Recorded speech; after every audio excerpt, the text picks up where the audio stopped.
Welcome to Daikaiju Network Podcast. I am your co-host, Kent, and with me is your other co-host, Jason. What's going on, everyone? And for the first time in over 4.5 years, we actually have guests on this show. They are the dynamic duo of the upcoming Kickstarter project, Kaijus Cowboys, Mr. Frankie B. Washington and Mr. Matt Blair. Thank you so much, guys, and welcome to the podcast. Hey, guys. How you doing? Can you hear me? Yep. Yes. All right. All right. Hey, everyone. How's it going? All set on my end? All good. Okay. All right. Cool. All right. So, Frankie, we'll just start with you here first. Can you tell us a little bit about yourself as far as just kind of what you've been doing throughout the course of your career and then kind of how you got into Kaiju? And then, Matt, when Frankie's done, we'll ask you the same thing. Hey, all right. Hey, Kent, Jason, thank you so much for having me spill some of my madness on this channel. Let's see. I grew up in Boston in a place called Jamaica Plain. And at a young age, I always had a fascination and a love for monsters. And my mom, the earliest memories I have is that she would go shopping and, get groceries in brown paper bags and stuff. And what she would do is just to keep me busy, she would just rip the bag and then just hand it to me and say, "All right, boy, just draw something." And I would just draw. I just had that kind of that natural kind of ability of just drawing stuff. And I always had a very creative mind. I would say that what really got me going into kaijus, giant monsters. And when I think of kaijus, I want to also add in Western kaijus, which would be the 1950s movies like them. I even consider the Colossal Man as being a kaiju. I mean, boy, Black Scorpion, all that. Was it Black? Giant I think Behemoth. Yeah, they were Giant Behemoth and stuff like it came from beneath the sea. Mm-hmm. All right.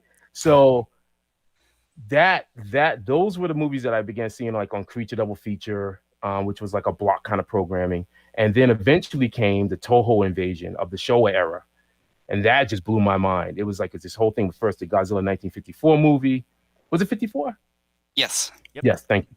Oh, that would have made me look so bad. It would look like I had egg on my face. No. I make mistakes. You don't know what time. Godzilla's on. Look at him, just pulling things out. I got like a book underneath, just looking at it. So anyway, and then going into the show era with the fantastic suitmation, the incredible music by Akira. After seeing that stuff, my biggest moment for me that I always tell people is that my mom decided to take me to Child World. Child World was this massive toy store similar to Toys R Us. And it was a place where literally you go there and it's just toys. Toys. And I remember my mom taking me, it was in Dedham, Mass. And she said, "Frank," she said, "come on," as we're going through the door. And there was a spinner rack. And I remember the spinner rack was just filled with all the comic books and stuff like that. So I'm like, all right, I'm just sort of hanging behind and stuff. And lo and behold, right on that cover, right on that spinner rack, this bright cover. Let me see if you guys can see it. Nice. The Shogun Warriors. The Shogun Warriors is, I would say, the definitive thing that really got me. Like, I was like, oh my God, Marvel Comics is doing this. And this is something that I love, the super robots and monsters and stuff like that. But first, just seeing that inspired me so much. It was like the start of it where I was like, oh, wow. Like, and I love superheroes. I love superheroes. I love fantasy. I love everything, horror. But this just showed that somehow what I was seeing on Creature Double Feature was now being translated onto comic books here in the West. And so I was like, well, maybe I could, maybe one day, I in my head, I always knew that I would have to get better, but maybe just one day I could hopefully be doing something like that. I love Herb Trimpe. I had the pleasure of meeting Herb Trimpe a couple of times before he passed away. I never got a chance to meet Doug Munich, who was the writer and on the Shogun Warriors, as well as the Godzilla comic book. But that book was so instrumental in me. Just wanted to sort of push myself in drawing, and eventually one day, hopefully, drawing giant kaijus and giant robots. And now, if we span through the time, do a big leap, I end up going to art school. It's a 3-year school at the time called Butera School of Art. I actually had a chance to a choice of either going to the Joe Kubert School or and there was a couple other schools too, but the Butera was located in Boston, and Joe Kubert School was located in Jersey. And at that time, I did not want to leave Massachusetts. I was scared. I'll be honest with you. I was just like the fact of going into a new state and that kind of thing. And I didn't know after I left art school, I didn't know if I still had that passion of wanting to do comic books. I also was at that fine time. It was like I graduated in 1991, so I was 21 years old. I changed a lot from art school. I learned a lot of different things, and I just was like, I don't know if comic books are going to be the thing for me. And I kind of just went off on my own. And I didn't get work immediately. It took another 2 years before I actually got paid doing art. But I stuck at it. I remember I was very adamant because I felt like, look, I did all this stuff. I went to art school. I had these people that believed in me, who was sort of pushing me to do it. And I said, I have to make money doing this. I have to, I had to make it. It had to be real.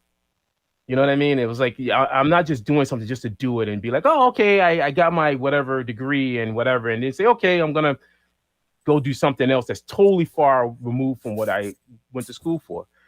And so I got very fortunate. I jumped on the first gig that came my way. And that first gig was from a production company that was located in Waltham, Mass. And they ended up doing 2 films, which I worked on. I did storyboards for the 2 films. Both films got picked up by Miramax. One of them was called Next Stop Wonderland. And the first one was Squeeze. So Squeeze was a coming of age kind of story. And then the next one was Next Stop Wonderland. And then I learned some stuff from that, but I still needed more stuff to learn. And so I got fortunate and was hired by an animation studio, which is gone now, but they were pretty big at the time, Olive Joy Animation. They did a ton of stuff. I think they even did some MTV stuff, intro stuff, some of the animated stuff for that. The last gig I remember doing with them before they were on the verge of closing shop was a work on the Universal theme park. I haven't gone there, but for the Hulk ride, and I guess there's a Spider-Man ride or something there. But anyway, they did the animation, so people waiting, they watched the animation. So I got to work on that a little bit.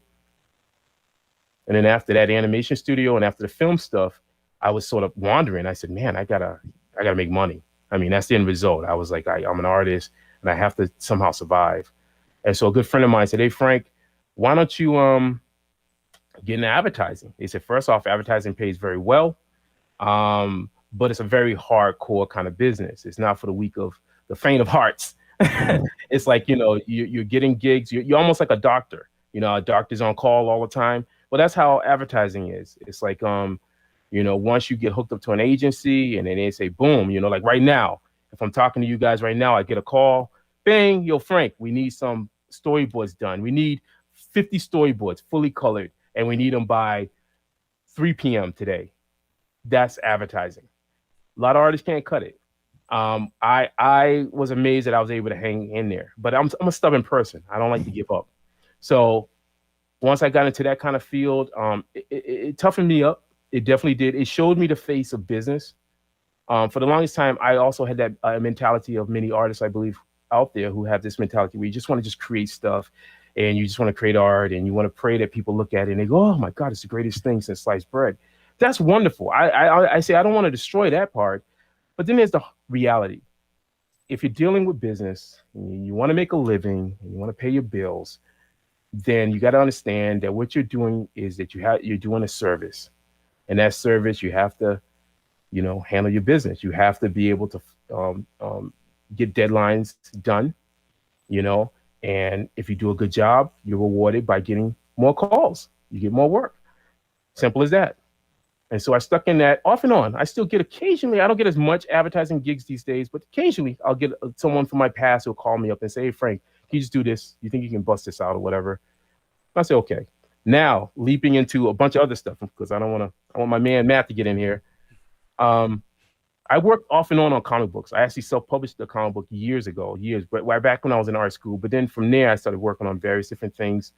I would say that a lot of people kind of know me back in 2013 for this little gem. This was Robot God Akamatsu, and I was working with James Biggie, who was a huge Transformer fan, and who ended up doing a lot of artwork, some artwork, I think cover artwork for IDW. And we had this concept about super robot, homage to super robots, but also kaijus. And came out in 2013, got picked up by a publisher, went pretty good. We took six comics and compressed them into a graphic novel. It went really well. We had a lot of interviews, a lot of people loved it, did a lot of cool things with it. The only downside of it, that when I look back at it, was the fact that me and James approached it from the standpoint of two artists working on something. We understood marketing. He also worked in advertising. We understood marketing. We understood creating a product and making it look really good. The downside of it was that neither one of us wanted to deal with the business aspect of it. We just didn't. We knew by that time too, I was still doing freelance work and stuff like that. So my main thing was like, okay, I'm gonna work on this, but also I got to pay the bills, because I'm not gonna be making a ton of money from the comic. I gotta be doing these kind of gigs, and then vice versa. He had a family and stuff like that. So the unfortunate side was that it just lost steam. Now we bounced a couple of more years further, and I meet that lovely gentleman right there, Matt. Yeah, there you go, Matthew. And Matthew was doing online. It was like an online thing. Freelance. Freelance. It was on freelance, and then he contacted me and stuff, and he said he had a web series. Secret Lives of Villains. And I said, okay, cool. And I said, let's do some stuff. And we started working on it. And we worked on that bad boy till I'm gonna say right now, definitively 5 years. Yes. Is that about right? Yeah, sounds about That's right. about right. 5 years. 5 years we worked on it. It's available. People can see them. It's on Webtoons, Tappa, and also on the actual page on the Cambrian Comics site. And we were able to do a bunch of different things with that. It was black and white. Some of the early stuff that I did, I was able, when I had some more free time, I actually put screen tone, which is I'm not talking on the computer screen tone. I'm saying by hand screen tone on the actual artwork. So the earlier pages, you see that, and then over time, because of work things coming in, I had to speed up and I had to do more digital stuff adding on there. But we were able to sneak some stuff in there, definitely with giant robots and definitely with kaijus. Even though the main crux of the story wasn't about that kind of the genre, we were able to sneak it in there. Mm-hmm. And it was really good. And it was well received. Then we decided to come up with this concept, Kaijus and Cowboys. And we played around with the different titles of how it's going to be named or whatever. I love the West too. I'm a big fan of the West, but also as anything, I love Kaijus. And Matthew was like, hey, what about this idea? And besides that too, we also worked on some short stories for Alterna Comics. Team KS1. Yeah, Team KS1. Yeah. Team KS1. It's another short little stories that we did, which dealt with, again, kaijus, and which it was more like they had military suits. I based them. I love the Centaurians. I don't know if anyone remembers that cartoon series, but the Centaurians. And so I was and Matthews was telling me about almost like that military kind of armor kind of thing, fighting against giant kaijus. So we did a couple of stories with that. And then that's when it evolved into Kaijus versus Cowboys. And so there you go. You still got your ears? Brief history. Oh man, I was trying to get through it. I'm like, oh my God. No, you're good. You're good.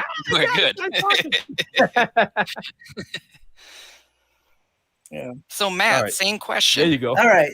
So my history is nowhere near as extensive or as detailed or as capable as Frankie's. Oh, come on now. Come on. Well, I mean, I was born in 1989. Oh. I mean, like, you got the age on me as well. Oh man. my goodness. Oh.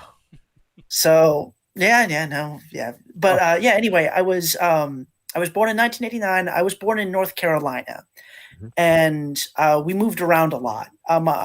Both my parents are ministers, so thanks to their jobs, I had to move around a lot. Like, after North Carolina, we moved to Washington, D.C., and then after that, we moved to Worcester, Massachusetts, then Rhode Island, then back to Massachusetts.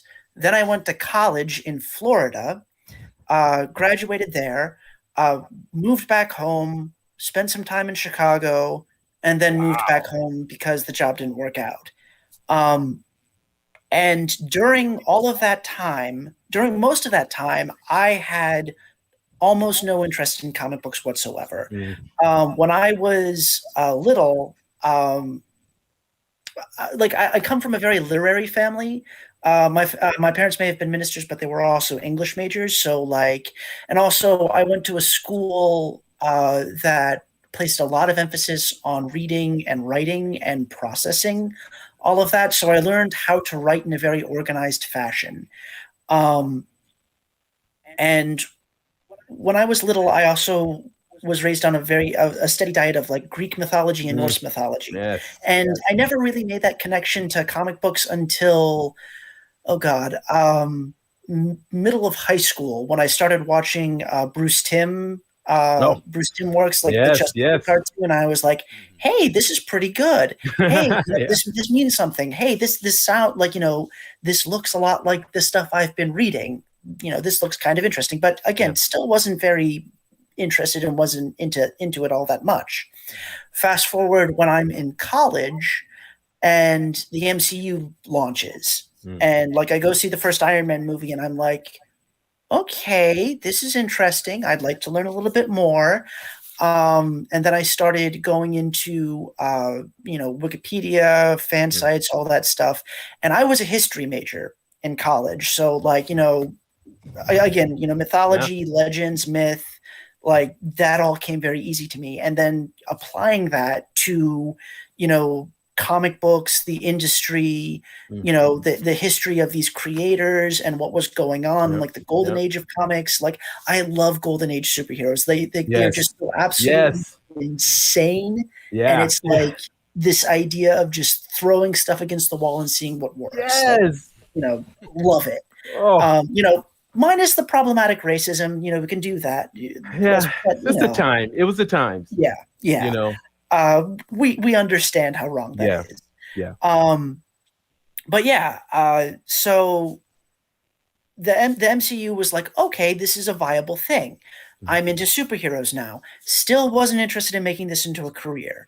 Fast forward after college and after Chicago, and my life didn't, I had hopes and dreams and thoughts and plans, and everything was going to, be a certain way. And then I graduated and I realized, oh, wait, we're recovering from a goddamn recession. Yeah. And I have a BA in history and I don't want to teach. Yeah. What do I do? Yeah. And things did not go very well. Yeah. I was not in a good place mentally. I was living at home. I was why am I doing this? I should be out there. I should be living on my own. This isn't fair. This isn't right. I got a little depressed, and I distinctly remember one day, I know exactly where I was. I know exactly, what the weather was like and all that. And I thought to myself, I was lying in bed and I thought to myself, I'm going to write a comic book. I'm going to, make, I'm going to go out there. I'm going to, make a living, and I'm going to make a name for myself creating comic books. It can't be that hard. Spoiler alert.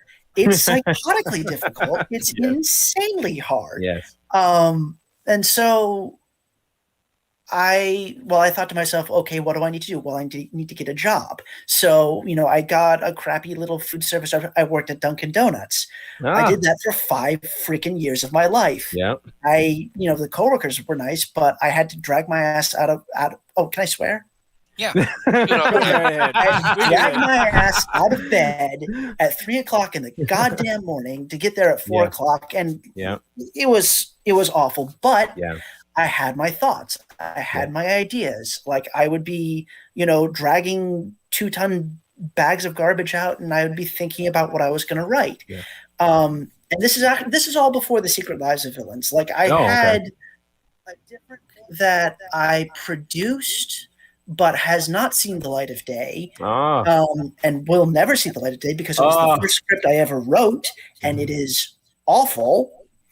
But then at that point, I started thinking, well, okay, we've got all these superhero movies coming out. You know, what can I do to sort of try to cash in on this? Like, oh, what about like a sitcom with a family of supervillains? It went through a couple of different sort of filters and different ideas, but like, you know, that's where we ended up. And then I posted on Freelance and I said, hey, you know, I have this idea. Who wants it? And Frankie replied and said, you know, hey, this is a good idea. And the rest, they say, is history. Yeah. So, you know, that happened for 3 years. I think that happened for about 4 years.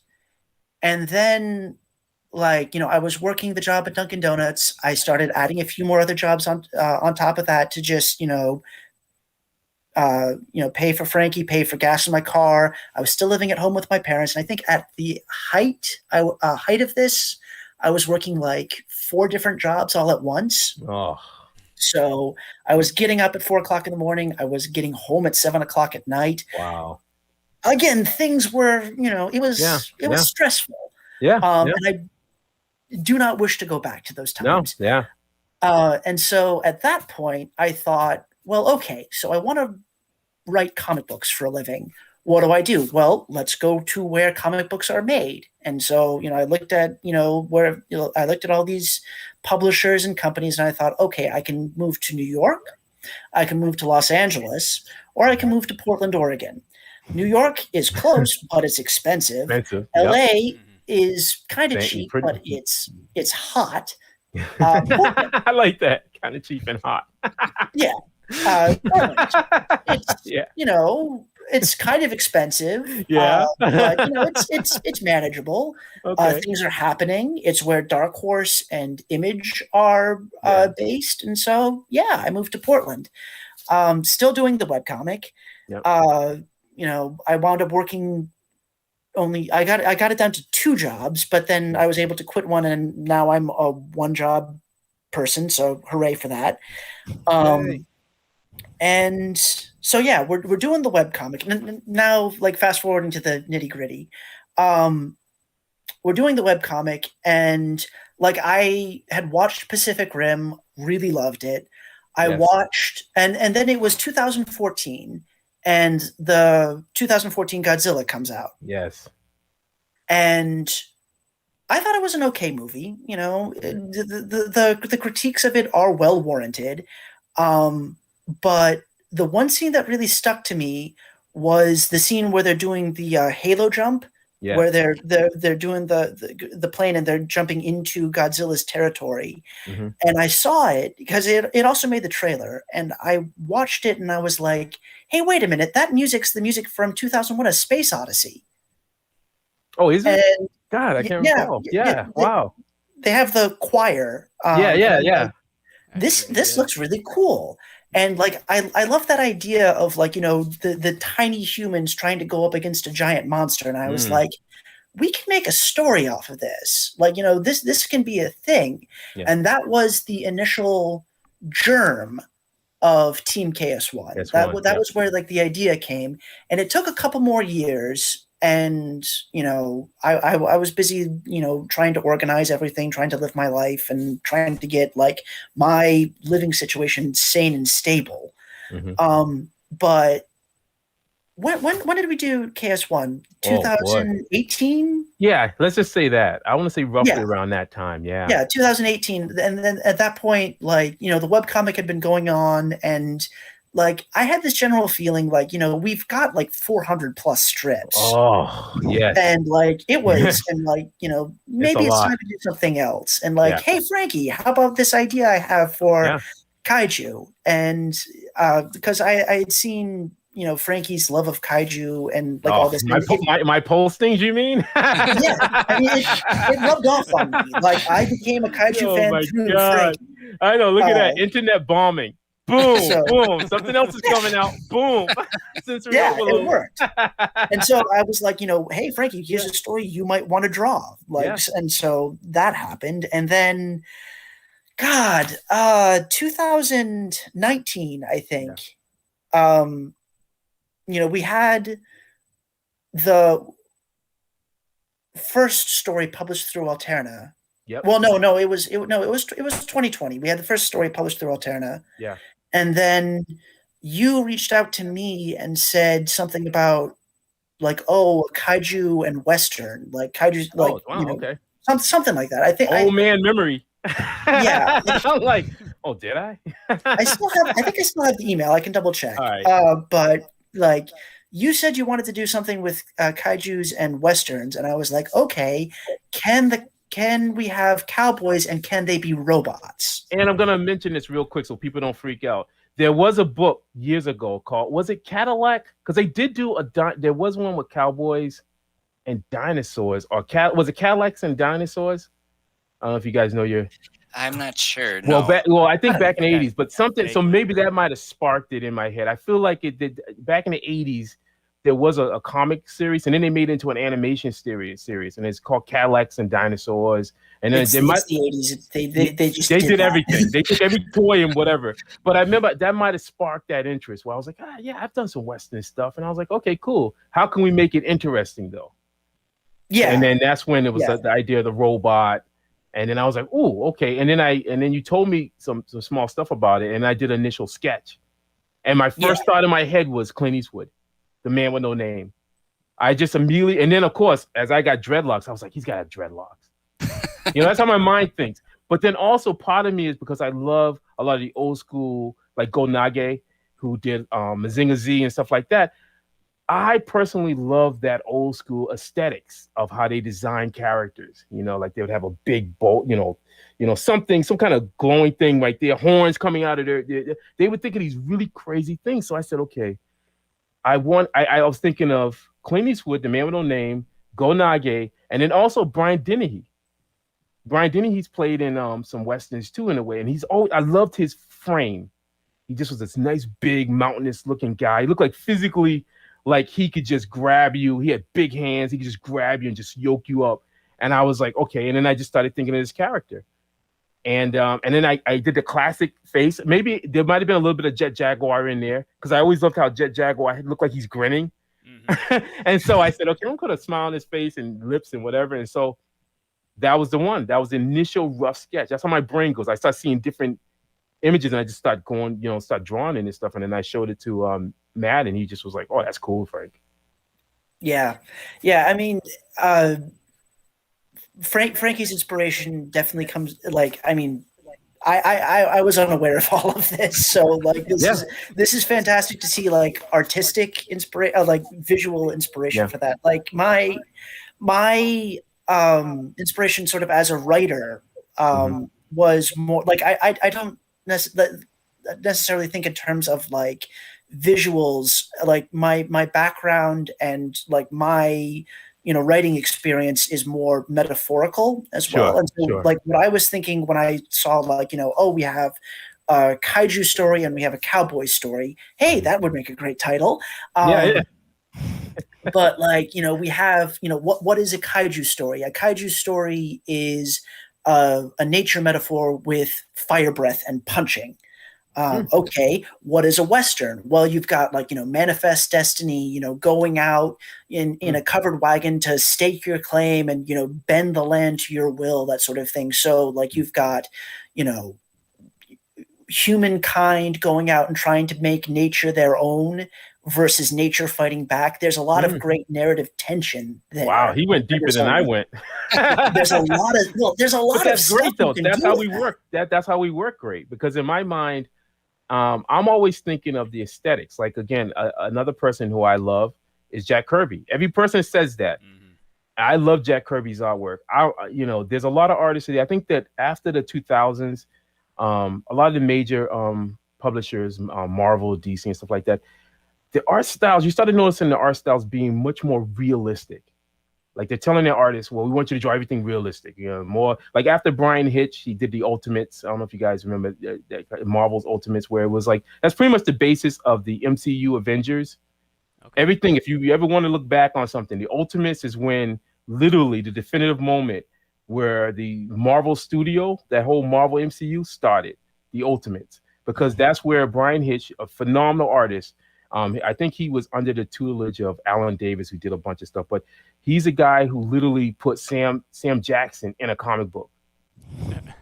That's when Nick Fury was always a white guy, and then he was Hasselhoff before he was Sam. Yeah, he was Hasselhoff, but he was a white guy, and then Brian Hitch and his team, whoever, they decided to put Sam Jackson in as Nick Fury, and then that began to start where they changed the whole thing with Steve Rogers, and they just started tweaking certain things of the Marvel Comics universe, and they were beginning to lay down the pavement for the MCU.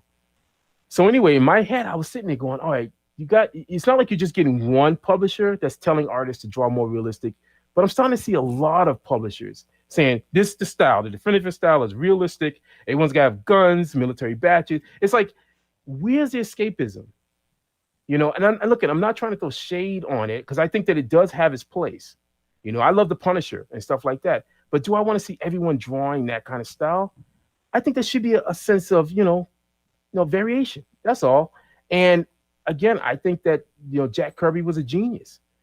I thought that he created a style. He had a style and a way of storytelling that was escapism, pure, simple escapism. You just looked at it and you were like, whatever troubles you had in that moment in your day, whatever, you sit there and you go, oh my God. Okay, New Gods, Apocalypse. It's just your mind is just being, hit. And he wasn't the only one. There was a ton of others that did that same thing. And so that's when I look at my art. And I want my art to be escapism. I am unapologetic about the fact that my style is a retro style, because I think that we do need something of that retro. There's going to be tons of other people that can come along. Hell, I would love to see Kaijus and Cowboys evolve to a place where eventually, if Matt said, hey, Frank, a variant cover, or get somebody to come in and do a variant cover, or someone wants to do a variant story where their style may be different than my own. I love that stuff.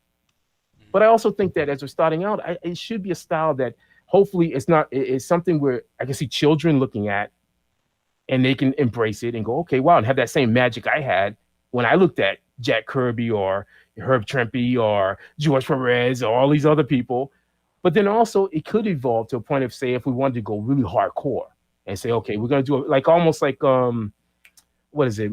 They had, DC used to have Vertigo, and they would do they have their versions of Batman where it was just like hardcore stuff or whatever. I would love to see that. I'm all for that. But I do believe that it's nice to escape, to have a little bit of escapism. IDW, they did some amazing, Matt Frank, he did amazing stuff on the IDW Godzilla. Even now, look what IDW is doing right now with the new Godzilla stuff. The style, the total style change, where they're doing more not childlike. Let me not say that childlike, but they're doing. It's not as softer. Softer. That's a good term, right? Because I don't want to give a sense that I'm denigrating it. It's just they're doing a much softer version, because I can see where they're trying to get that audience. They're like, okay, we did this kind of Godzilla. Now you want to try to see if we can get children. Because the key thing about it is that our industry, this genre and the industry, only survives by generations. We look at you. You're wearing Godzilla on your chest. Yep. I got the Shogun Warriors here. In behind. I got a Godzilla hoodie. Yeah, there you go. It's Godzilla. This is a generational thing. Eventually, look, I'm getting older. You guys are gonna get older. Who's gonna continue that? So they have to start thinking in terms of like, we have to somehow maintain these genres and see them evolve. Fine, I don't mind, but different styles, different storytellings, different styles. But don't just lock on the one and say, okay, this has to be the definitive. Like I can't draw Godzilla unless it looks just like. I mean, literally, it has to. Finn can't be out of place, that kind of thing. Then then there's no way that I would have been able to enjoy Herb Trimpe's Godzilla, because Herb Trimpe's Godzilla in Marvel does not look like the Toho Godzilla. Right. We all know that. They colored it green. Hanna-Barbera.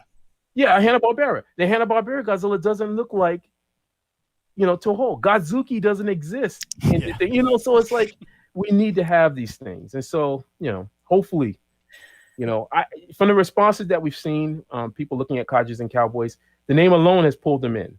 So that's a good start. We got a cool name and a cool cover. We're 80% done. Yeah, oh, is that it? And so 80%. You still got to make a good comic first. Hey, I'm a huge advocate for the writers. I feel like the writers, they're the foundation.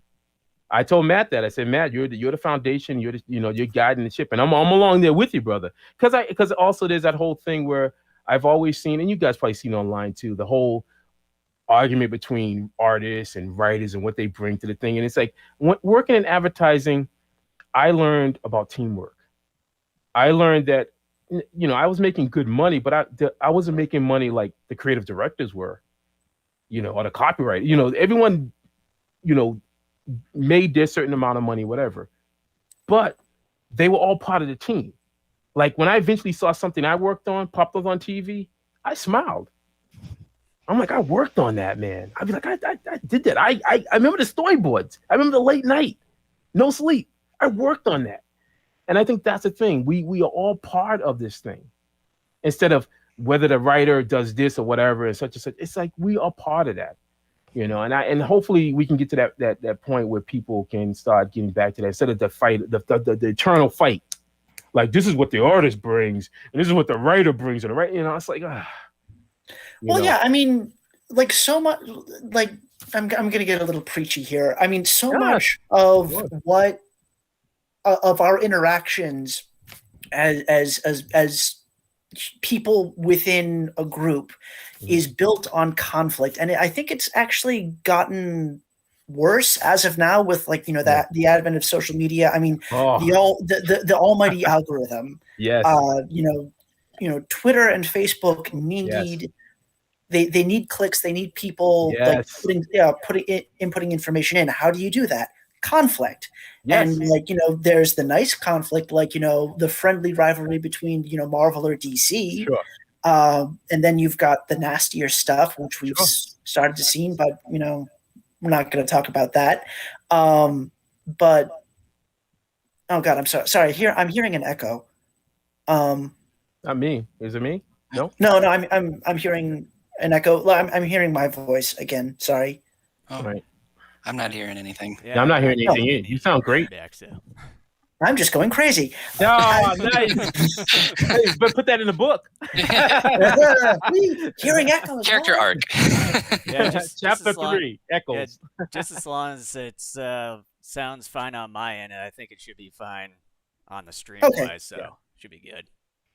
Well, yeah, I mean, we're all becoming, servants to the mighty algorithm, but I think as we become aware of that, as we learn that, learn how to process that and learn how to live with that, I do think that, these interactions can bring us a lot closer together. And when I've been when I was writing, God, I don't remember if it was a lesson I picked up from because when I lived in Portland, I live in Portland, and I started taking classes at the State University on comic book writing, and we would have some professionals come in. I got to meet Greg Rucka. I got to meet Brian Michael Bendis. Wow.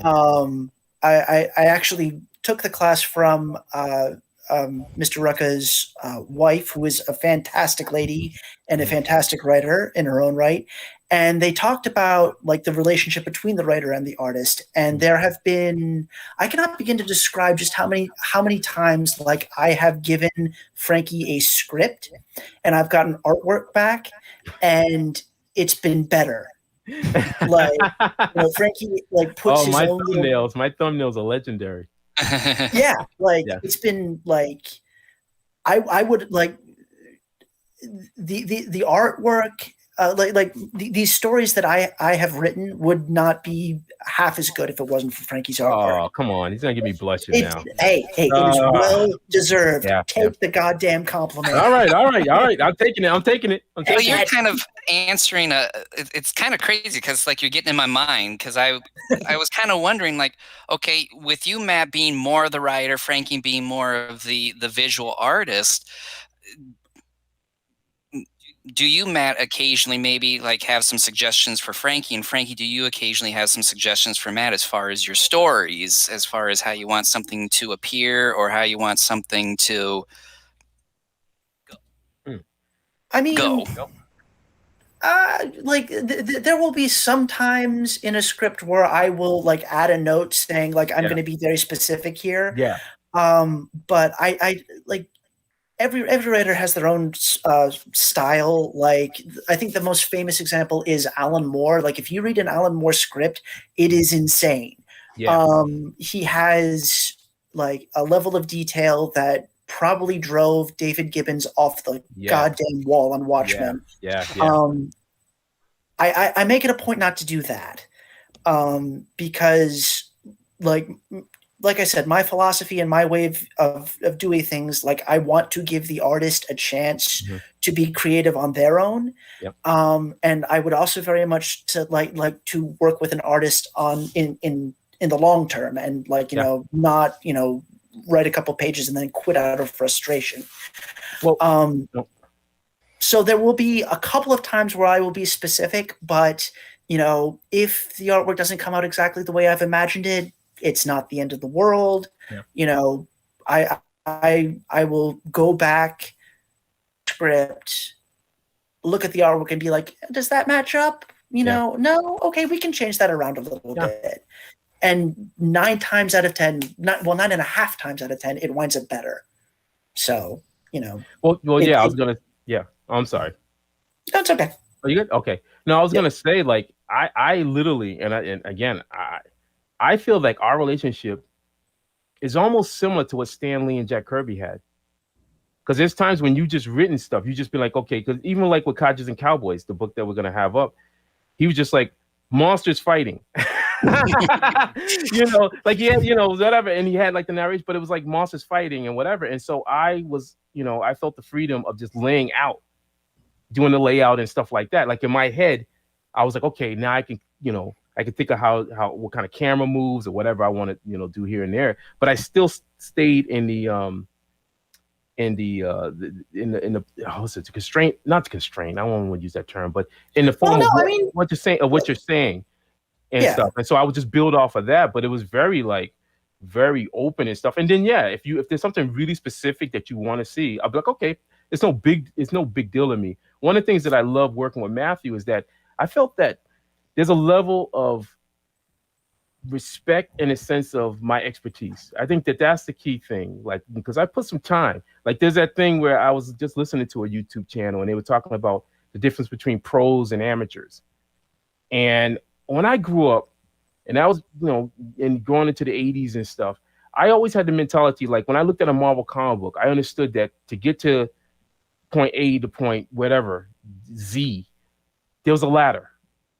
I knew that instinctively. Like I was like, it wasn't like something where I was like, oh yeah, I can draw good, and somehow my work is going to match that guy's work or whoever the artist that's working on there. I just knew that there was going to be a ladder.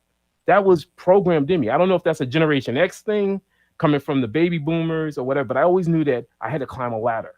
And so it's very odd for me when I see people now, especially young artists that are just starting out, and it is almost a sense of, well, I drew this picture and I got these likes on it, and it's somehow now, why am I not getting to this whatever, you know? And it's kind of,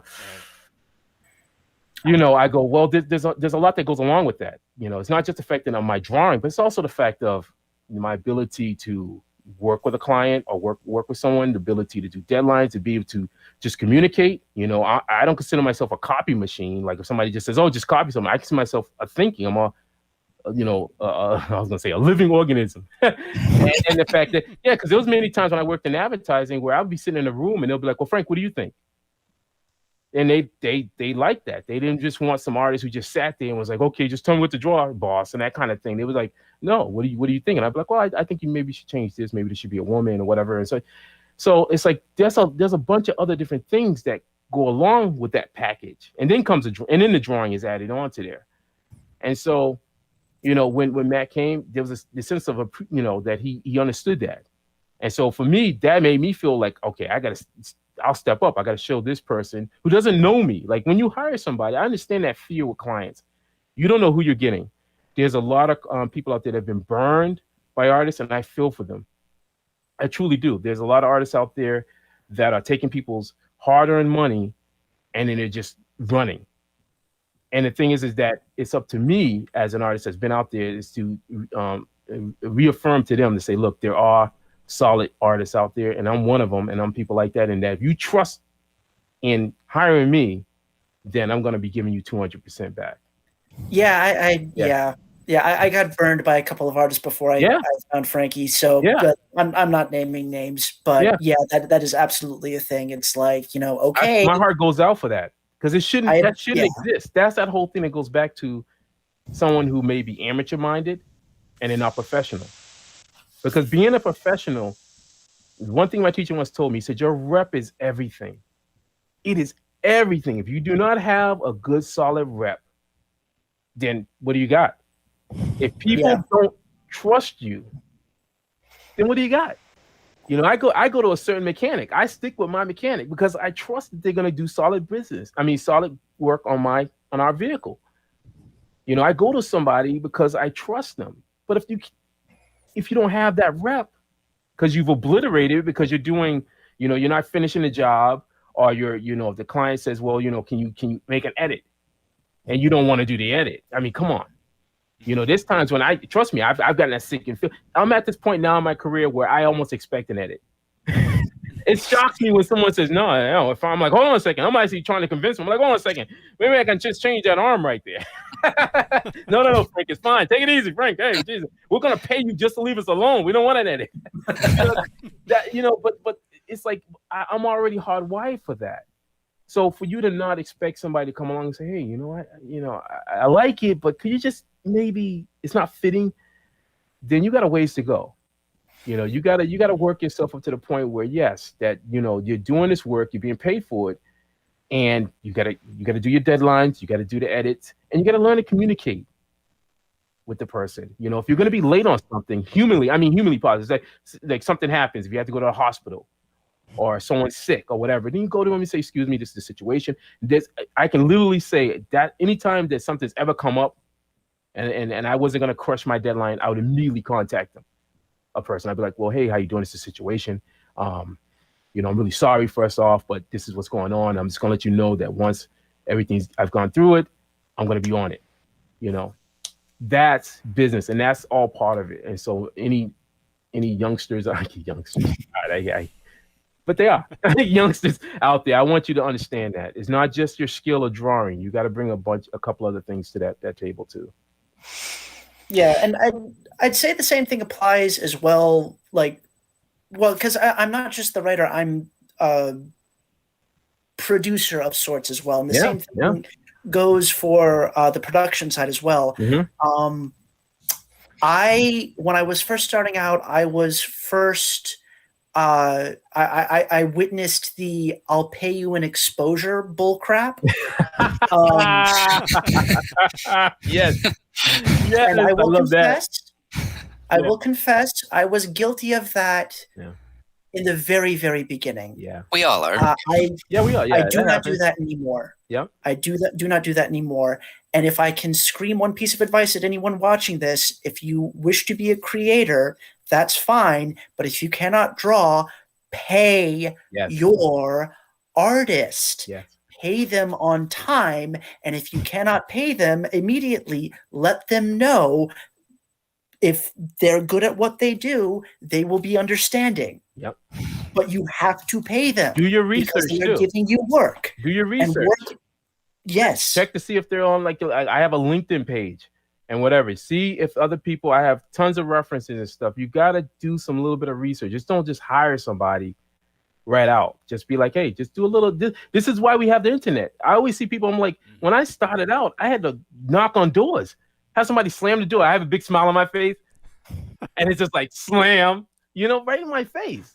It wasn't, I still have rejection letters from Marvel, DC, Valiant Comics, Mirage Studios, a couple from Marvel. I still keep them. I've had tons of rejection. So you just get used to it. But the thing about it is that you persevere. But now with the technology, there shouldn't be anything hard. But you just looking and searching someone's thing and saying, okay, Even if you have to reach out to somebody they may know, it's like, hey, I'm just checking, just see how this person is or whatever. Such and such. You got to do the groundwork before you hire anyone. Don't just put your money out there on somebody. And so with the upcoming Kaijus and Cowboys project that you guys are starting out here, can you tell us a little bit about the premise? Is it a comic series, or is this a graphic novel kind of, the story, and sort of, is this, like I said, a graphic novel or series? So the comic book the Kickstarter, the specific Kickstarter that we are running on that's going to be starting on April 30th, it is technically a one-shot comic. It is a one-shot comic that Frankie and I worked on. I hammered out the script. I sent it to him. I paid him. We have the artwork done. It is all done. Yeah. All we have to do is hit print. Yeah. And the premise of the comic is just sort of an idea of like showing the reader what the world is, who the main character is, what goes on, what he does, how he does it, that sort of thing. The bot with no name, or the hunter, we call him both. We're still going back and forth on Yeah. He comes into a town that is run by robots that has been absolutely demolished by kaiju, and it's the hunter's job to wander around this planet, this alien. Okay. Take two. There's an alien planet that humans are trying to make habitable, but instead of going down themselves, they send armies of robots to do the work for them. Because it's science fiction, why bother, doing menial labor when you can have a robot doing it? And so the robots are doing their job, but unfortunately, this planet is overrun by these giant kaiju monsters. So in response to that, the humans, the ship they're living on, creates these hunter robots and their job is to wander the planet, killing kaiju and protecting these robot towns from attack. So the main character, the hunter / bot with no name, comes across one of these towns that's been demolished. Mm-hmm. He comes across the kaiju that did it, and he fights them. Yeah. Now, that's the one. Now that's the comic that we are producing for the Kickstarter. It's exclusive. Yep. Yeah, the Kickstarter exclusive. Yeah. After we hammered out the details for the Kickstarter, and after we were like starting to get stuff ready, Frankie showed me a link to a publisher called Second Sight. And we noticed that they were accepting submissions for science fiction, horror, fantasy, whatever. And so I thought, hey, what the heck? I'm a strapping young writer who's in the middle of his 1,000 rejections. Let's give this a shot. Worst thing they can do is say no. The worst thing they can do is say no.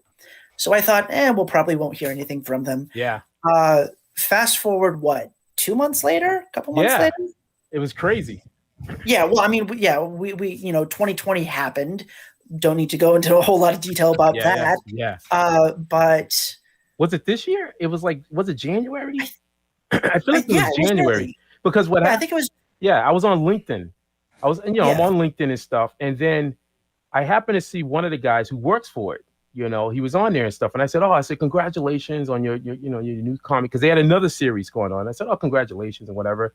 And I said, by the way, I just mentioned that. I said, yeah, by the way, I said, I forgot how I worded it, but I just said, well, by the way, hopefully you get a chance to see Kaijus and Cowboys, just like that. And then I just left it. That guy reached out to me.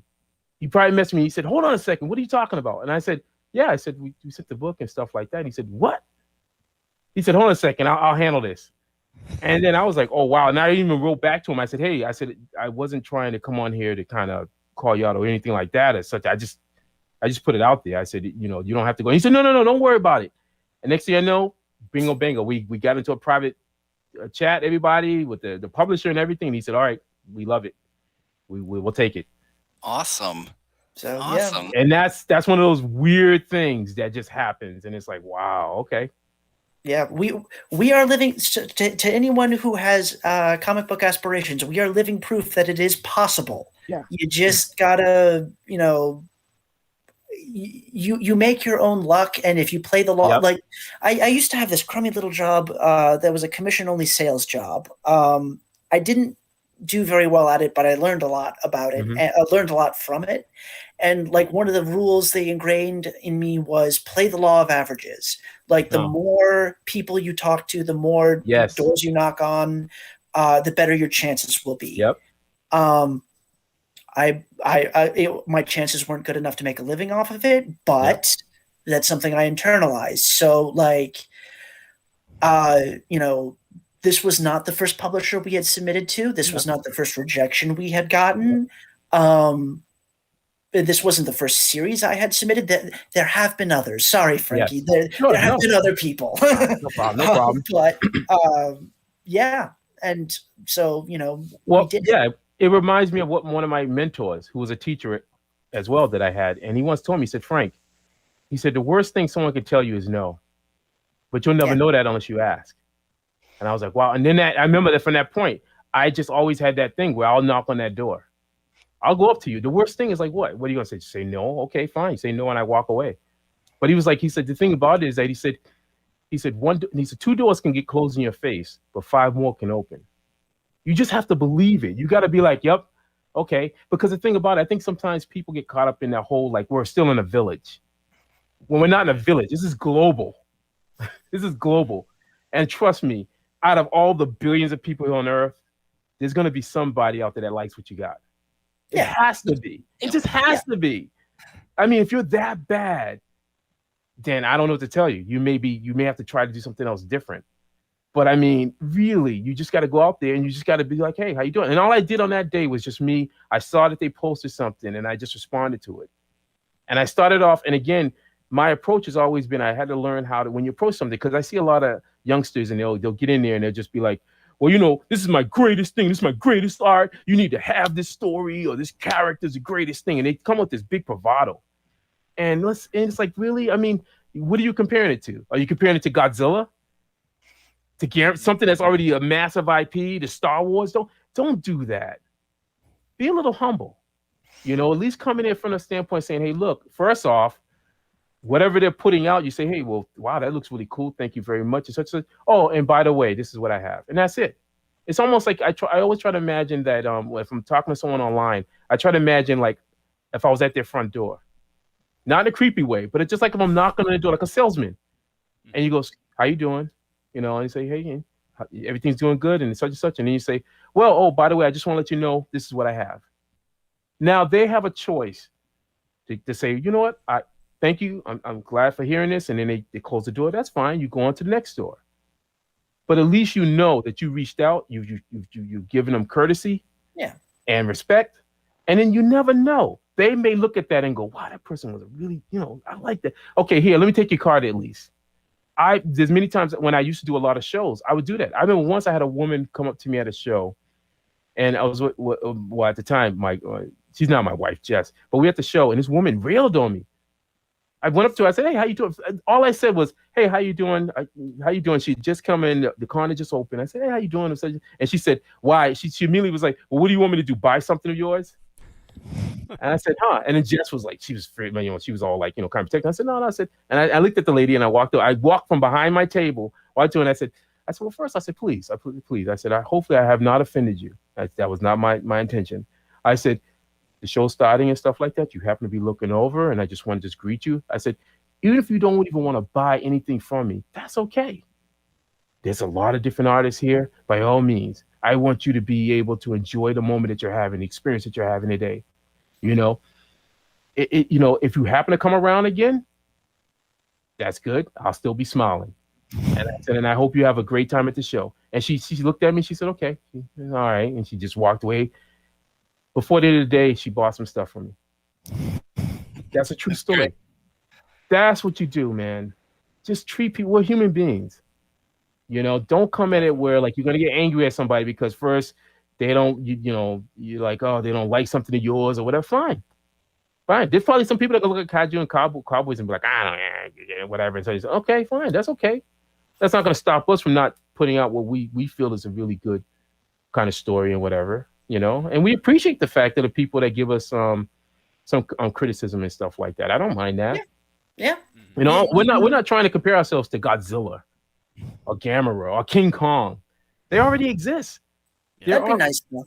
Well, it was, if it's set in the context of someone genuinely like looking at it in the context of what those IPs are, then I'll take that. I go, yeah, we are part of that.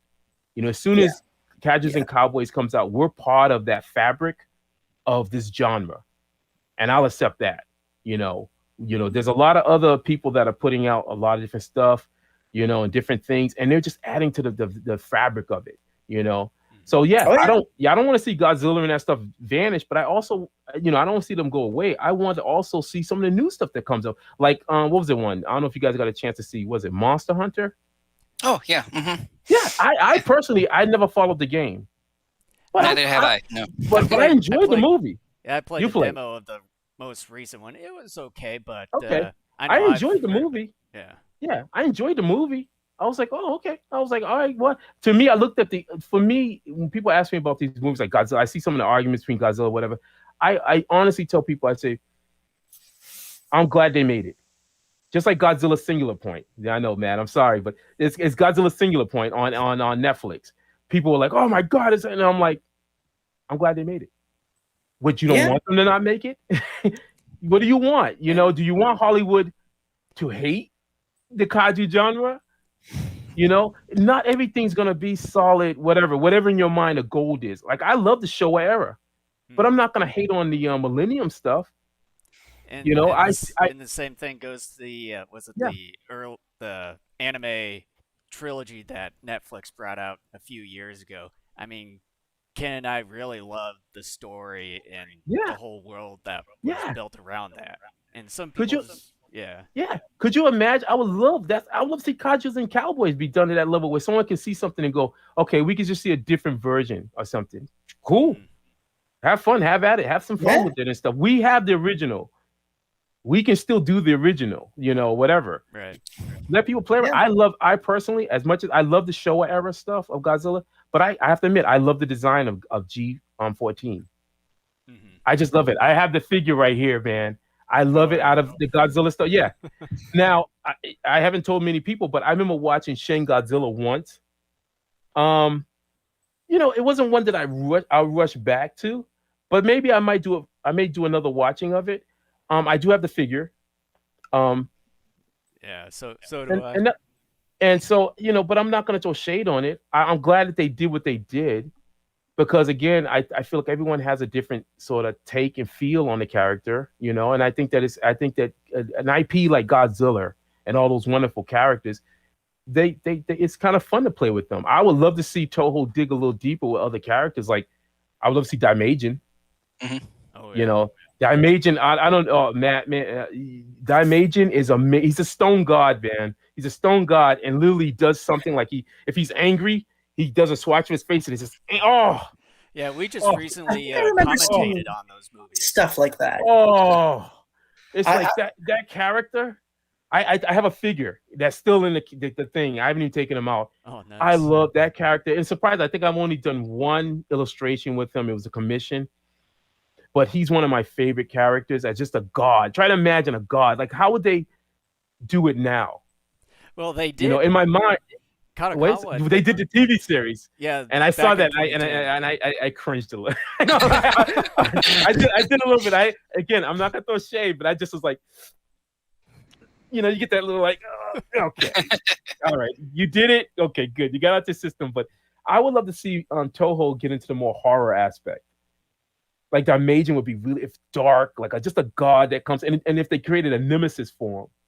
Maybe sort of like the Jaws or Aliens formula, like Gareth Edwards did with Godzilla. Well, the question is there something that can battle him? Is there something else that can? They've never brought up that that concept. Some other deity, another deity. Yeah. Well, there is Shin Godzilla. There's the original one. The only I am a mere mortal standing in the presence of intellectual kaiju. I remember Shin Godzilla, and like the one of the scientists creates a device that can beat him, but he refuses because it is a device of such destructive power that like the scientist is not going to unleash that upon the world. Like you talking about Serizawa? Like, are you talking about the original Godzilla? Serizawa, the very oxygen destroyer. One. Oh yeah. The original. See, Shin Godzilla came out like a few years ago. Yeah, about 4-ish years ago. My major issue with Shin, see what I mean? See, one of my problems with I personally feel with the newer Godzilla stuff that came out is, and I understand, is like I tend to love the early Godzilla because I don't like a lot of power. You know, I'm like a character like Wolverine. You take Wolverine, he was this little dude, scrappy, healing factor, attitude, and claws. And that was it. That's the Wolverine I remembered as a kid. And I was like, oh man, that's really cool. And he just relies on that. Then over the years, they've done all this other stuff to him. And it's like, okay, all right. So with Godzilla, I love the fact that he had the G cells. I love the fact that he had his fire, but he also had his, he fought. He had the heart, and he was fighting and stuff. And those early Showa movies, he would get his butt kicked. I remember once when he's fighting I don't know if it's Mechagodzilla, where he gets shot in the neck, and it's like in the unedited versions. Oh yeah, he's bleeding out of his neck. He's like, you see blood coming out, and I was like, ooh. As a kid, I was like, ooh, I saw something. And it's like that kind of stuff. I like my heroes who aren't that powerful, because now I can root for you. Because then when they defeat the enemy, if they've gone through everything. Like Gamera by far is my hero, because he's like, I always considered Godzilla being more of a samurai, while Gamera was more of a Ronin. Gamera will go out there and he's just fighting, and he's getting pieces cut off him, and he's just like, ah, and he hears whining. He's like, ah, and it's like, oh, dude, he just keeps fighting. And I love that. When you start having a character shooting beams out of his tail, like Shin Godzilla, it lost me. Because there's one scene where he's just walking this, and he's like a mountain, and he just shoots these, like, not even just one, but millions of beams out of his back. I'm like, what's the fun in that? That's so much power. But then also I had to catch myself, and I said, Frank, you're a kid of the 80s. You're a kid of the 70s. And this is for a different time. So you have to be mindful of that and respect that. And that's what I do. I cut back and I go, this is for a different time. I had my moment, and I still can. If I want to watch some of the old school, I just cut it on and watch it and have my moment and whatever. But this is the new time. I do feel like the new Godzilla from 2014 has a lot of what I love about the Showa era. And even this last movie, like, it took me a minute, because what happened was me and Jess decided to watch Godzilla King of the Monsters before we watched Godzilla versus Kong. Mm-hmm. And at first it took me by surprise, because I was like, you watch King of the Monsters, and you go, okay, you see the technology, and you go, oh, okay. And I'm like, okay, cool. It feels, and then they go to Kong, Godzilla versus Kong, and they're flying through the world. Yep. It was a massive shift of technology. And it took me a minute while I was like, oh, I see what you're doing. You're doing that really craziness of the Showa era, where aliens can pop up, and these guys can have a giant Mechagodzilla that you sit there and you can't wrap your brain around the fact, like, you can't be logical with it. You just got to be like, nope, it exists. He's able to blast a hole into the center of the earth. They're able to fax a rock. Yeah. Say it again. What happened? What did you say? They can fax a rock. Yeah, exactly. Exactly. Yes. And it took me a minute because I had to recalibrate my brain to accept that. And I said, dude, they were doing that back in the 70s. When they were showing those movies. Smog Monster, Hedorah, Godzilla flew on his tail. Do people remember that? the drop kick? Oh. He did all kind of crazy stuff. So I'm like, I see what you're doing. If Legendary continues this path, okay. The kids today, many of them, if they haven't, and I think that's another thing that it's kind of sad, because I think a lot of supposed G fans, they don't tend to watch the early stuff. Like again, Matthew, you said earlier, like, you love the golden age of heroes. I love the golden age. I love the silver age. I chose to read a lot of that older stuff to the point where it got up to the 80s and then into some of the 90s, because I was like, I want to see this stuff. I don't know if a lot of the fans are really embracing or even taking the time to really look at that old school stuff, so that they can say, okay, all right, this is where it came from. Here's the root of the tree. Let me appreciate the root of the tree. And then I can now look at the stuff that I like today and maybe get a better understanding of where it came from. I'm just seeing people who are like, okay, well, I started off with Shin Godzilla, and that's it. That's the definitive Godzilla universe, Shin Godzilla, and that's it. Anything else before that, I don't know, whatever. And that's why I worry, because I think there's a lot of rich stuff there if you want to look for it and appreciate it. Well, yeah, kind of like what you're saying there, Frankie. And I've been a big proponent on our podcast. Kind of, I'm not a fan of the Shin Godzilla movie myself, but I've always said on here, I really do not like the movie, but I give them an A for effort. It's something new. Sure, there you go. And one of the things that I always compare it to comic book superheroes. Yep. In order for your characters to continue to be relevant over years, decades, you need to be dabbling into something new. Yes. Seeing what works, what captures, consumers, and go with it. Because, when you like the golden age of superheroes, we're talking about how kind of funny and wacky and weird they were back in the day. Then you get into the 80s, Dark Knight Returns, very dark, more serious. And we see that too within the Kaiju. You look at the early Gamera films, very kid friendly, violent, but kid friendly for the most part. And then you get the Heisei era, and that was amazing.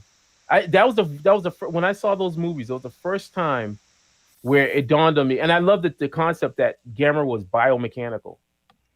I never thought of that as a kid when I watched the Gamera movies. I never thought of him being biomechanical, but that was a great concept. And then what made it even more special was when Siskel and Ebert, were talking about Gamera and them, and they really appreciated the movie. They gave a definitive. They weren't sitting there going, "Oh, well, this sucks" and whatever. They were just like, This is amazing, this movie. People should go see this movie because of what it is, the history of it. They went through this whole big lengthy thing about it, and I was like, oh, dude, thank you so much. But it was like, that's a great example of something that evolved. And I would love that. Right now would really be the nice cherry on the top if somebody can pick up Gamera. Gamera needs just a nice little reboot. It would be really cool. They tried a few years ago, but you never heard about it. that short little video, right? You're talking about? Yeah. It looked cool, but And so with Kaijus and Cowboys, like with your Kickstarter, you're talking about the artwork's done, the story by and large is done as well. Is the funding going towards the printing of the story? Yes. Yeah, it's going towards printing, shipping, distribution, and anything else we make off that is going to go towards production of more issues with right second back into the production. Yeah, I mean, we got 12 issues. Yeah, 12 issues. 12 issues coming from Second Sight. That would book down. So I'm going to be a busy artist. And a great thing about the Kickstarter is the rewards. We're going to have a lot of original Frankie B art. Go ahead, explain them. Yeah, definitely. We're going to have sketch cards, and I believe we're going to have some commissions too on there as well. So I mean, and then also Matt, I think you're getting in there too. You're going to do some stories. Yeah. We have so we have like how big are the sketch card drawings? Sketch cards are roughly God, I got some right here. Hold on a second. This would be a sketch card. This is actually for another. Well, I'll put a blank one up. But this is like when I did some stuff for BotCon. Sketch cards are roughly 2 by 5 by 3 by 5. Okay. And you'll get a blank side. And we actually you know what? Better yet, give me a second. Yeah, so while he's getting his stuff, I'll fill the dead air. The sketch cards, we have commissioned sketch card drawings, and then reward tier above that is a sketch card drawing plus 1,000-word story written by me about the character on the sketch card. So, like, you can make yourself a robot hunter, and we can craft a little story based around that. So, there you go. Okay. Make it your own little thing, and it's not that expensive. Yeah, it's not that expensive at all. Like, so yeah, that's something. And then we have original page art as well. Oh yeah, that's right from that issue right there. Yeah. Yeah, from that issue. So you get that, and I think the highest reward tier we have is you get to have the original cover. Oh, wow! So that cover that you're seeing right there, yeah. So anyway, with the sketch cards, this is going to be a nice thick sketch card right here. We got, I'll write my name right in there, and then you got a little logo right there, and then the rest of this I'll just draw art. And if you guys have seen my work online, I've done sketch card artwork for Upper Deck and on the Marvel brand, Voltron card set and stuff like that. So you're not going to get something like just a rough little little sketch and stuff and say, here you go. thanks for contributing. No. I'm gonna show some love, because that's the whole point. Like if you're gonna take the time to look at our campaign and then contribute to it, then I feel like you should be getting something pretty nice. So nice original artwork. And then I guess again, personal commissions, as well as original artwork from the comic book. Yeah, the lower tier rewards, we haven't skipped on those either. We've got the physical copy of the comic book, obviously. We've got digital wallpaper that makes up some of the concept art. So you get that. And we have a patch. We're working on a patch. We're also working on stickers. Yeah. So the sort of the ideal, because I think Kickstarter said like the ideal donation is like $25 or something like that. Yeah. I don't know. They have data for that, but yeah, $25. It's the comic, the patch, the stickers, and the digital wallpaper. So I mean, I like to think that's good value for money. Yeah, I think that's good value. Yeah. Well, it's so funny because I always hear people I go, I'm like the value of original artwork. Like I remember the saddest moment for me, again, when Matthew was talking about those dark times, I was married before. This is like my second marriage. And my down period was that first marriage. And I owned like 40 pages from the original Shogun Warriors. Original pages signed by Herb Trimpe.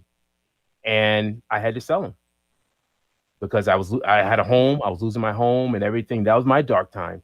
Things just got I wasn't in a good place. And so I had to sell off certain things and whatever. And so when you get original artwork, my point is that when you get original art, there is a value to it. You just don't know, again, Herb Trimpe's gone. I got to see him at one of his there's a picture I have with him where I was presenting him with a piece, an homage piece. And then that next year he was gone. I'm like, and I'm talking to the hardcore collectors. Like I'm always fascinated when I see people that collect like the Godzillas and stuff like the figures. I'm like, don't you ever want to have like original artwork too? I own some Matt Frank artwork, and other people like that. So it's like that in itself is value because you just don't know. You don't know where that person's going to be.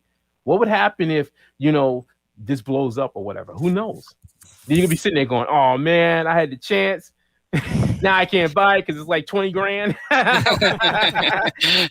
You don't want to be at that point. You don't want to be procrastinate yourself out of something where you could have got like lesser and then be like, oh man, it's happened. It's happened. I've seen a lot of there's one comic book artist from Marvel where he had wrote on Twitter and he was like, he's like, I happened to look at this recent auction. He said, I sold this piece to this guy at a con years ago for like, I don't know, I think it was less than 1,000. He ended up seeing it now. It's sold for 50 grand. Now he didn't own it. He didn't get none of that. Right. But that's crazy, isn't it? It's just crazy. It was like a Spider-Man. It was a cover for like a Spider-Man book. And he was at a con years ago and he just was like, there you go, and sold it. And, it was good for whatever that point is. He got it for that money. He was comfortable in selling it for that. But imagine that. The value shot up to the point where it was like 50 grand. Yeah. I'm just saying. I think I remember there was a recent comic book that just sold for, I think, around a little over $6 million or something. I think it was a Silver Age comic book. Yeah. Forget what it was. There's always going to be a value with the collector's market. Guys, toys. I mean, what's your most valuable figure or toy that you guys have? For me, it's this red translucent Shin Godzilla that I have. Ooh. Over here. He's probably about, maybe that tall and that long, including the tail. All right. And then along with that is the Crystal Godzilla, which is a limited to 1,000 of them. Whoa. Okay. All right. So that's probably going to be worth something someday. All right. Kent, what do you got, Kent? Are you talking about like value in terms of money or just like nostalgia, I would probably say the value of what you think money-wise. That would be like. I got rid of a ton of my Bandai stuff years ago. Right. Whoa. after I got engaged because I needed money. I would say that's that situation. Yeah. I would say, for what I got right now, it's probably this Marmot 1998 Godzilla. Ooh, I would say if I were to sell my collection right now, that one I might end up getting the most money for if I were to do that. Yeah, I think the only thing I have so many various ones, but I end up getting the Bull Mark Mechagodzilla. Okay, yeah. But I need his hands. I've been looking to try to find the hands. I tried to get another figure that was, and it didn't cost that much, but for me, the values of it, I know you need a hand. What about you? What about you, Matt? Would you have any comics? You must have. Well, most valuable comic. I believe I have somewhere buried here a copy of the first appearance of Hela in Thor. Ooh. That was a Christmas gift. Whoa. And I think I accidentally ripped the cover a little bit. So, but it's yeah. At that point you just go, yeah. Okay, so you know how like the comic book comes in a Mylar bag with the tape on the end? Yeah. The tape got caught on the cover. Oh, that's painful. Yeah. But it's buried here somewhere because I wanted to save it from UV light. Yeah. But as someone who has moved around probably more than he should have, and as someone who is, I have to be a little quiet here because my roommates might be listening, lives in a kind of small room. Yeah. I have not really adopted the collection thing. But I'd have to say that's probably my most valuable comic at the moment. Yeah, my closet's like packed. I have gifts from family members and stuff like that. Like I have like a Gamera set that's just still in a box. Like I can't even take out half of all my figures and stuff. I chilled down. I mean, before I used to be like hardcore Marvel superheroes. I had like the whole, like you mentioned, Bruce Timm with the Batman, Superman. I had those. Justice League when he did that. I had all of those at one point, and then when I went through that, and again, you talk about those moments in time. When I went through that moment, I just was like, I had to get rid of tons of stuff. I just was like, it was almost a cleansing. Like I just was like, I'm just done. I just gotta get rid of stuff. In my mind, I kicked myself for not holding on to a few of those pages, just to hold on just for special kind of thing. But when you're in that state in mind, you're not really thinking. So it always sucks when you have to let go of something you love, and it always sucks when you get turned down or rejected. But it does get better. It does get better. It's true. It's true. Eventually. I mean, it's not like it's going to be like, someday, you just snap your fingers and poof, it's all better. It requires work. Yes, it does. But sooner or later, someone will be willing to give you a chance. Sooner or later, you'll find the hands. Sooner or later, Yeah, that's right. That's true. You'll be able to, find your stuff and enjoy. Oh, someone will be blacked out, but weird. Well, it taught me, like, once I started giving a lot of my stuff away, that I started just focusing like on the figures that I really enjoy. I can appreciate them more, because there was a point where I think that I was almost on the verge of hoarding. I didn't know why I was. Yeah, there's stuff. That too. Yeah, you just start getting figures. You just start getting stuff like movies, and I was all over the place. And I love the original artwork. I just buying stuff, and then I'm just sitting there looking at them, going, "Why did I get that?" That's the worst feeling. You go. Yeah, sometimes I'm like that way too, and I have a box at home where my parents live, and about a couple of years ago, I was wanting to. I usually go home during Thanksgiving weekend. I was planning on getting that big box full of Godzilla figures. Yep. Until we had a winter storm, and then all of a sudden the pandemic hit. So yeah. So it's like I haven't been back since to grab any of those to sell out. But yeah, I can feel both of you. It's sort of hard to let go of some of the things, but also at the same time, over the years, I tried to really cut down on spending things and just try to, what are the specific things that I like. And also, I don't have a whole lot of room in my place, so. Well, yeah. And one of my secrets is have kids, because what I ended up doing with some of my stuff over the last 5-6 years is like, I kind of don't want this anymore. But there's still a little, hey, son, here you go. That's cool. And I can still play with it or something. Yeah, there you He's go. not looking. Well, and then I had this foot-tall 2014 Godzilla figure that I bought from G-Fest several years ago. Yeah. And that was one of the things I decided probably just going to get rid of it so I can try to clear up some of the stuff because both Ken and I are also avid fans of Masters of the Universe, He-Man and stuff. So sort of collecting you must be some happy. Of that stuff. You must be so happy. It's such a resurgence of that stuff. Oh yeah, definitely. Whew. Looks amazing. So I went over to Kent's place, I think a few or so years ago, and thought about just getting rid of it over at Goodwill. And Kent's like, why don't you just give it to Lincoln? It's like, yeah, there you go. Not? That's kind of cool, and keep that whole like the generational thing going with these, because also you gotta admit the toys back then, man, the figures and stuff. Oh yeah, Trim Masters. I still tell people that I actually owned the remember the Shogun Warriors, but the Shogun Warrior Godzilla. Yeah. I tell people that story. Like as a kid, I didn't appreciate it. What I did was I remember playing with it outside, and I looked at it, and he had the little tongue. You push the button, and his tongue come out. Yeah. And I remember looking at it, and I was like, this isn't a real Godzilla. So I grabbed a lighter. This is how sick I was. I grabbed a lighter, and I lit it. And then I started pushing the button, and it burned. It burned it, destroyed it. And I was like, ah, crying. My mom was like, see? Yeah, I had him. Yeah. And speaking of Shogun Warriors, I noticed that on Facebook the other day that they're making figures of Masters of the Universe and everything. I saw that. That's sort of $300 to those days. Yeah. $300, dude. Mm-hmm. That's the thing that's killing me with some of these manufacturers and what they're doing. I'm like, yeah, they look cool, but man, you're talking $300, $500. Mm-hmm. I mean, and up. I mean, 300 and up. Let me just say that 300 up of some of these figures, and all I can do is I just look at it. I call it figure porn. I just look at it and just go, and I go, well, click right off of it.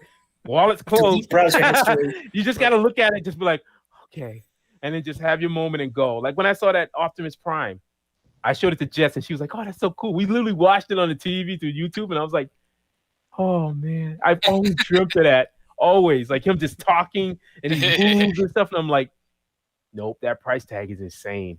Mm-hmm. You know, just like some of the Godzilla statues that we've recently seen. It's like it's just nice to have, but just take that. They'll be sitting on a shelf collecting dust by and large because you're not going to want to touch it for how much you spent for it. Well, no, I won't. Well, actually, I'll admit I did get the Funko figures.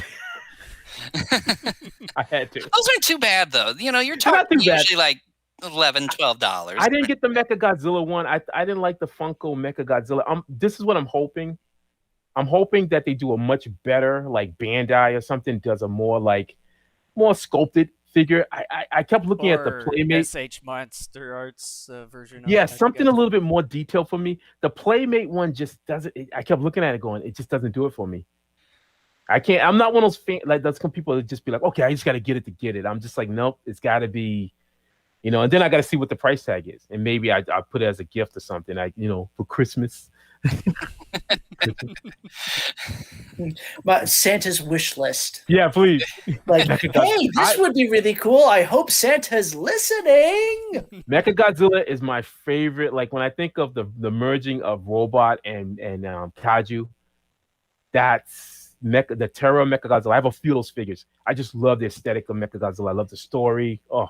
And speaking of Mechagodzilla, out of all the variants that you've seen, which one do you personally like the best? Oh, you know which one. You know which one I'm going to say. You already know it already. It's going to be the Showa era. Yeah. The Showa era one by far to me. Now, I get why the other ones exist, but the Showa era version of Mechagodzilla is like a Terminator. He technically was a Terminator. I almost want to say that. I don't know if James Cameron, was it Jim? Yeah, he did Terminator. James Cameron. Yeah, James Cameron. Yeah. James Cameron. Did he watch that and said, "Oh, okay, you know what? I'm gonna have a cyborg gonna need the skin of a monster"? I don't know. I'm just saying. But I can actually answer that question. Okay.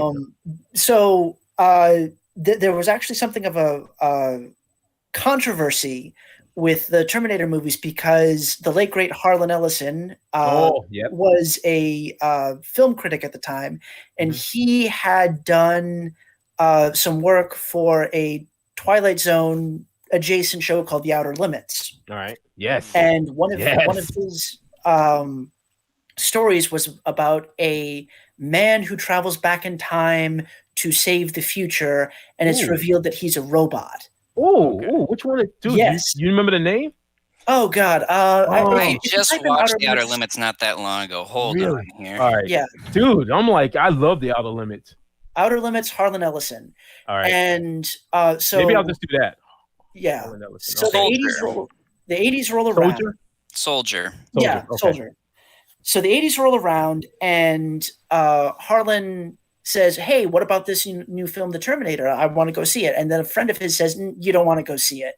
Ooh. And so Harlan, being the kind-hearted and gentle human being that he was known for being, said, "We're going." Saw it, and it was like, "Okay, I'm going to sue someone." Wow. And he did. Wow. Or well, I think he did.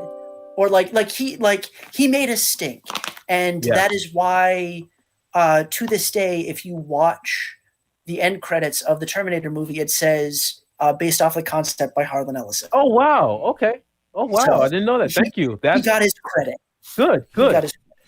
That's a shame. I almost feel like I don't know. I don't get it. I just don't get it. If you do see something that inspires you, then you should at least be like, "Hey, look, this inspired me enough to whatever follow." But like that's the whole Jack Kirby thing. That takes in the whole realm of that kind of. Or I forget the name of one of the co-creators of Batman who.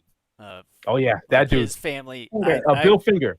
Bill Finger. Yeah, I watched the documentary of that a couple of years ago. Up. It's just the dumb. It's like, dude, you're making money, right? Mm-hmm. You mean you can't share some of that pie? Just, do you got to be that greedy that you're gonna have the whole pie? You can't even give like just a nice, healthy little slice just to be like, okay, this guy did this. Here's your slice, and take care of him. In that degree, like with Jack Kirby, I was like, this man was creating. He was a creating machine. That's all he cared about.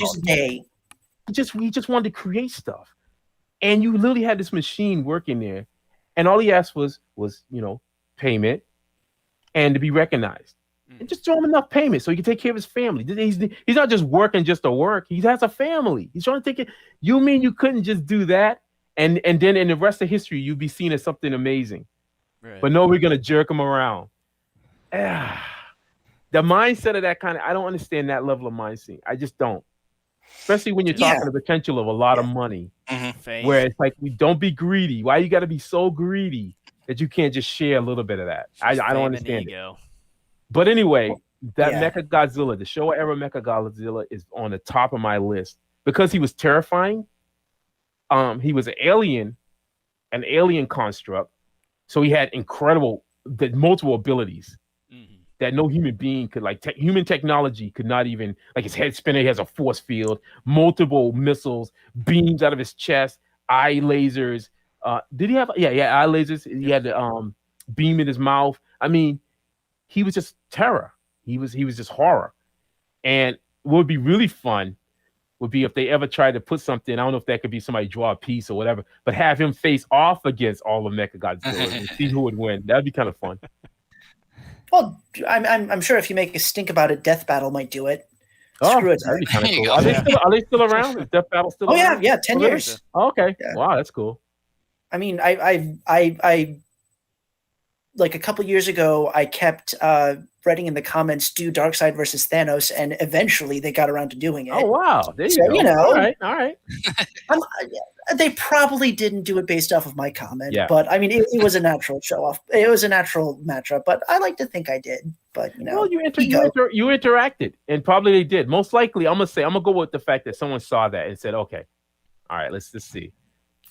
Fair. All right, sure. Let's go with that. One can dream. Well, I know, Frankie, here in maybe an hour, you got an art Yeah, I know. It was so funny. Hey, Matt, I freaked out because I saw the early posting for the video when this is going to air, and I said, "Oh shoot, dude!" So I reached out to Ken. I said, "Ken, I just wanted to say, man, look, dude, what time is this going to be?" My paranoia. Oh yeah, I want to give you enough time to relax and prepare for your next deal. And so, to kind of conclude, Kaijus and Cowboys, the Kickstarter campaign begins April 30th. We already, as of this recording, posted your Facebook page and your Kickstarter page. We will continue to do that every few days just to kind of make sure people see it. Go support that. They named off some of the gifts and the incentives that they. Yeah, I think sound really cool.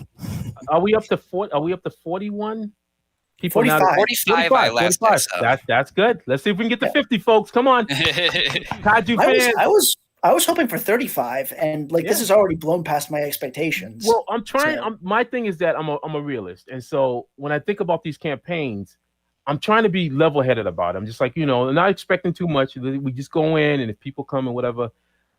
But your heart's pounding. I'm not gonna lie. I even told Matt, we were talking on the phone. I said, "Yeah, my heart's pounding." That's like adrenaline, because it is exciting.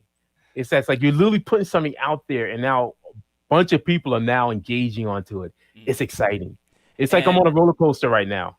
Yeah, since you guys are planning on doing a 12 issue for Kaijus and Cowboys, after that, do you guys plan on possibly doing some kind of spin-off with it, or we don't know yet? Of expanded universe? I don't know yet. If it's successful, then that's it. That's the tough thing. Yeah.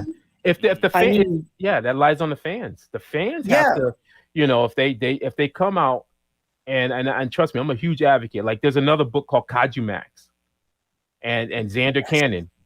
What, you seen it, right? Yeah. Yes. That's one of the few things I have read. I was on a not a podcast, but it was on a show with Xander. And I said, when I saw, because originally when I first saw some of the images, I was like, okay, let me just get it. I read that, it blew my mind. It literally, I was like, boom. He captured so much of what that feeling of, like he found a way to merge Showa, all the errors in my feeling. Like he was able to take that, but then he also put the twist of the idea of the prison system. And that kind of real world, that's what I'm talking about.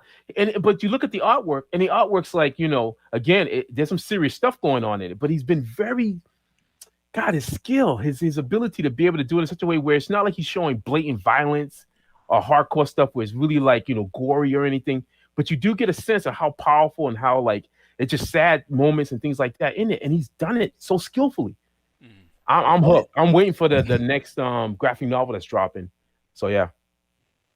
And so where can people reach out to you guys, see your guys' work, get in contact with you? Where can people find you? Frankie, we'll have you go first here. All right. Twitter. I'm on Twitter. I'm on YouTube. I have a YouTube channel. If people want to see, I treat my YouTube channel as a portfolio. So it's really a progress work. People are having fun with it. I do a little chatting. Don't talk the ears off too much, but let them hear some music. And then Twitter, Instagram, Facebook, and LinkedIn. Although, LinkedIn's more the business stuff, but Twitter, Instagram, Tumblr too, surprisingly. I'm still on Tumblr. So that's a rarity. Sometimes I get little clicks and people go, "Oh, I like your work." And it's like, okay, cool, dude. and so, but pretty much, you find me on Facebook and Twitter and such. Yeah. Okay. And Matt, where can people find you? Well, the two best places are Facebook and Twitter. Those are the two accounts that I check the most often. And if you really want to ask a question or just engage or say hi, Twitter would probably be the best place. Yeah. Twitter handle is mblair112. If anyone's ever interested, I promise I will do my absolute level best to respond.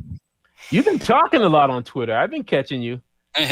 You've been chatting. Well, yeah, I also write reviews for Multiversity, so that adds to the Twitter stream as well. So yeah, I love seeing your little comments when you're commenting on other people's stuff. Like you just slide right in there. It's like, oh, I see what you did there. You just slides right in and like, okay, all right. Well, when one has few original thoughts of one's own, or if one is saving one's original thoughts for one's writing, other people's thoughts are the best places. So, and this is why I love this guy. Jack Kirby, we're the new Jack Kirby and Stan Lee, man. yeah, okay, sure, Jack Kirby and Stan Lee, but with less screwing over. Yes. So, a little bit more energy. I mean, I love Jack Kirby, but I think Jack Kirby was, unfortunately, his downside was that he was an artist, but he just focused on the art side. That was his only thing. He was just like, I just want to draw my stuff and whatever. And I think that if he had a little bit of what Stan had, I think he would have been in a much different place. Stan Lee was a writer and a creator, but also by far, that man knew how to sell. He became the pitch man. I tell people, he wasn't just Marvel. He became the pitch man for all comic books. I think everyone benefited from Stan Lee. DC Comics, Dark, everyone, they all benefit because what he did was he made it accessible for people who didn't know anything. There's a lot of people out there that don't know nothing about comics, still don't. When I took Jess to go see Guardians of the Galaxy, she knew nothing about that. All she knew was Chris Pratt. And that's it. She was just like, oh, yeah, it's Chris Pratt. And I was like, yeah, but I was like, Guardians of the Galaxy. I was all geeking, have my geek moment, going, oh my God, Charlie 27. And she's just like, Chris Pratt. And just saw him dancing. And I'm like, that's what fans from the fandom have to understand. Is that as much as we may know a lot of stuff about this, these studios are trying to make money, and I'm serious. They are trying to reach people out there that don't know anything about this. And so, how do you do that? Well, you put stars that people recognize, and you create it in a way where their minds can grasp it. And this is talking to people who don't know the back history of a lot of this stuff. Right. The detriment to some of that, I feel, is that Marvel and DC, Marvel, they never try to bring people into the comic book side. So I think that's why the comic books are hurting the way they are. Like they don't have the vast numbers that they used to have back in the day. And the same thing like with Godzilla.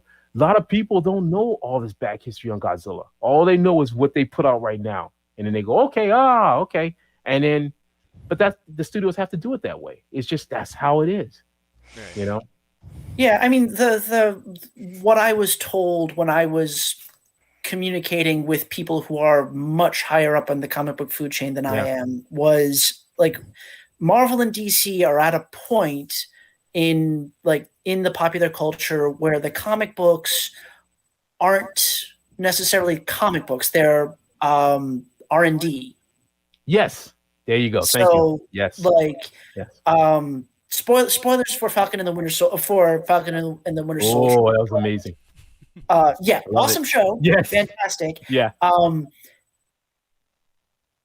was watching that show and I was like, hey, wait a minute. I've read that comic. I've seen that comic. Like all these shows, all these storylines that that we see in the movies. Like I remember reading the comics. Like I remember Iron Man 3 and I remember the Extremist storyline. Exactly. And it's a soup.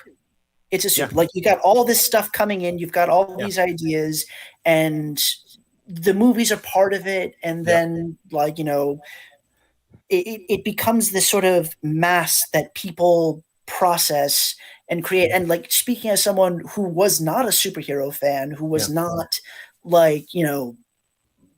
never grew up watching creature features or anything like that, seeing all that and seeing all the the fan reactions and seeing all this stuff, it's all inspiring, and it's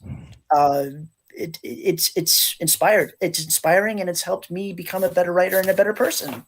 And with that, boom, we're done. Mic drop. We're done. We're out of here. Guys, it's been a fantastic time. Yeah, definitely. Thank you guys so much for coming on. You guys have been an incredible blast to listen to and to talk to, and we need to try to figure out to get you guys on here. I know you guys are busy with your current project, and the project is Kaijus and Cowboys. Campaign starts April 30th on Kickstarter. Go check it out. Think about making a donation. Make this happen, folks. Make it happen. Come on. Where's my fam at? Come on, people. Don't talk the talk. Do the walk. Come on. Love us. Help us help you. We've got so much. We have so much to give. We have to keep the momentum going with the Kaijus. Come on, Kaijus, robots. We got to keep this momentum going. If you want to see it, if you truly are a fan of the genre, then we're out there. I'm tired of hearing excuses. Oh, I don't see people drawing their art. Yeah, I see a lot of artists drawing their art. There's people writing stories too. We're out there. We need your help. We need your help. We're just a small little indie guys just coming up. We can't compare to an IP that have existed for over 50, 60 years, but we're doing our part. So I'm just saying. And then you're giving away authentic, original artwork. I don't see that too many times with some of these Kickstarters. So there you go. Yeah, authentic artwork. Come on now. Come on. You know you want it. You know you want it. Right on. And with that, thank you guys so much for joining us. Thank you to everybody out there who is watching us, listening to us on the various platforms. We really appreciate it. Check it out, Kaijus and Cowboys, Facebook, Kickstarter, any other social media platforms that this is advertised on? That's pretty much it. Twitter. Okay. Instagram. All right. Go to those places. Check it out. Think about making a donation. Keep the art flowing. And the creativity strong. That's my saying. Keep the art flowing. Creativity strong. All right. Awesome. Thank you guys so much. Guys. Thank you so much. Take care, everyone.